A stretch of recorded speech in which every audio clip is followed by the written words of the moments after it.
बात करें कि जो लर्निंग लाइसेंस તમે જો નવું કઢાવવા જઈ રહ્યા છો તો હવે તમારે ટેસ્ટ જે આપવાનો હોય છે લર્નિંગ લાઇસન્સનો એ તમે ઘરે બેઠા જ આપી શકો છો। જે ફેરફાર કરવામાં આવ્યો છે તેને લગતી જે સંપૂર્ણ માહિતી છે એ વિશે આપણે વાત કરી લઈએ। લાઇસન્સના ટેસ્ટ આપવા હાલ લોકોએ આઈટીઆઈમાં રૂબરૂ જવું પડે છે, પરંતુ આગામી સમયમાં રાજ્યનું ટ્રાન્સપોર્ટ વિભાગ લર્નિંગ લાઇસન્સની ટેસ્ટ ઘરે બેઠા આપી શકે તેવી સુવિધા ઉપલબ્ધ કરાવવા જઈ રહ્યું છે। તેના માટેના ખાસ સોફ્ટવેરનું ટેસ્ટિંગ હાલમાં ચાલી રહ્યું છે। જે અરજદારોને ઘરે કે ઓફિસમાં કોમ્પ્યુટર કે લેપટોપ હોય, ઇન્ટરનેટની કનેક્ટિવિટી હોય, વેબ કેમેરાની સુવિધા હોય તો તેઓ ઘરે બેઠા આ પ્રક્રિયા કરી શકે છે। એટલે કે જે લોકો પાસે પણ વેબ કેમેરા છે, ઇન્ટરનેટની કનેક્ટિવિટી છે, લેપટોપ છે, કોમ્પ્યુટર છે, તો તે લોકો હવે લર્નિંગ લાઇસન્સનો ટેસ્ટ ઘરે બેઠા આપી શકે છે। આગળ આપણે વાત કરીએ તો નોંધનીય છે કે જેની પાસે આવી કોઈ સુવિધા ના હોય, ઘર બેઠા ટેસ્ટ ના આપવો હોય તો તે આગામી દિવસમાં આરટીઓમાં પણ લર્નિંગ ટેસ્ટ આપી શકાય તેવી વ્યવસ્થા કરવામાં આવી શકે છે। આ અંગે સંબંધિત અધિકારીઓએ જણાવ્યું હતું કે આ માટેના ઘણા ટેસ્ટિંગ કરવામાં આવ્યા છે, ત્યારબાદ જ આ નિર્ણય લેવામાં આવ્યો છે। ઉલ્લેખનીય છે કે હાલમાં લર્નિંગ અને ડ્રાઇવિંગ લાયસન્સ બનાવવા માટે પોલિટેકનિક કે પછી આઈટીઆઈમાં જવાનું હોય છે, તે સિસ્ટમ હવે આરટીઓમાં શિફ્ટ કરવામાં આવી શકે છે। વ્યક્તિઓ ગમે ત્યાંથી ટેસ્ટ આપી શકે છે।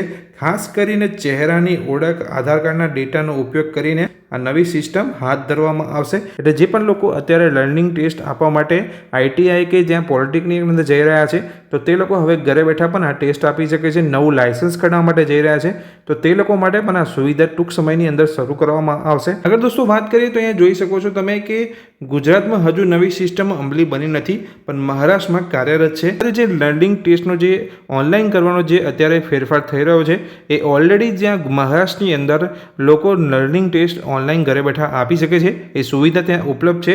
એ જોઈને જ હવે ટૂંક સમયની અંદર આ ગુજરાતમાં પણ અહીંયા આ સુવિધા ઉપલબ્ધ કરવામાં આવશે। અહીંયા જોઈ શકો છો મહારાષ્ટ્રમાં સિસ્ટમ ઘણા સમયથી ચાલે છે, ઘરે બેઠા લર્નિંગ લાઇસન્સ ટેસ્ટ આપવાની નવી સિસ્ટમ હજુ ગુજરાતમાં અમલી કરી નથી, પરંતુ પાડોશી રાજ્ય મહારાષ્ટ્રમાં આ પ્રકારે ટેસ્ટ લેવાની સિસ્ટમ ઘણા સમયથી અમલી કરી દેવામાં આવી છે, જેમાં જે લોકો પાસે ઘરે બેઠા ટેસ્ટ આપવા માટેના સાધનો, ઉપકરણો, ઇન્ટરનેટ સહિતની સુવિધા હોય તે ઘરે બેઠા આપી શકે છે। બાકીના લોકો કચેરીમાં જઈને ટેસ્ટ આપી શકે છે। તો મહારાષ્ટ્રમાં તો આ સુવિધા ઓલરેડી ઉપલબ્ધ છે। લર્નિંગ લાઇસન્સના જે ટેસ્ટ છે એ ઘરે બેઠા લોકો આપી શકે છે। આગળ દોસ્તો આપણે વાત કરીએ કે બીજો એક મોટો ફેરફાર કરવામાં આવ્યો છે।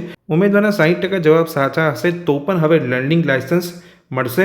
2024માં સરકારે લર્નિંગ લાઇસન્સ ટેસ્ટ પાસ કરવાની લિમિટ ઓછી કરી દીધી હતી। અગાઉ ઉમેદવારે 15 સવાલમાંથી 11 સવાલના સાચા જવાબ આપવા પડતા હતા, પરંતુ તે હવે તેમાં ઘટાડો કરવામાં આવ્યો છે।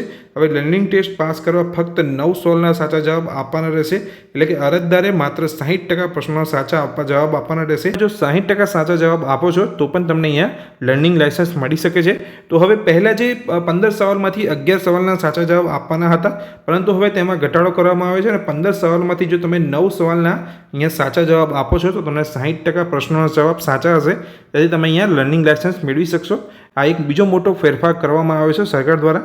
તો દોસ્તો આ વિડીયોની અંદર મેં તમને માહિતી આપી કે જે સરકાર દ્વારા લર્નિંગ લાઇસન્સના જે ટેસ્ટને લઈને જે મહત્ત્વની જાહેરાત કરવામાં આવી હતી એ વિશેની સંપૂર્ણ માહિતી મેં તમને વિડીયોની અંદર આપી છે। ચેનલ પર તમે નવા છો તો ચેનલને સબસ્ક્રાઈબ કરી લેજો। વિડીયો જો તમને ગમ્યો હોય તો વિડીયોને લાઇક કરવાનું ભૂલતા નહીં। Thank you.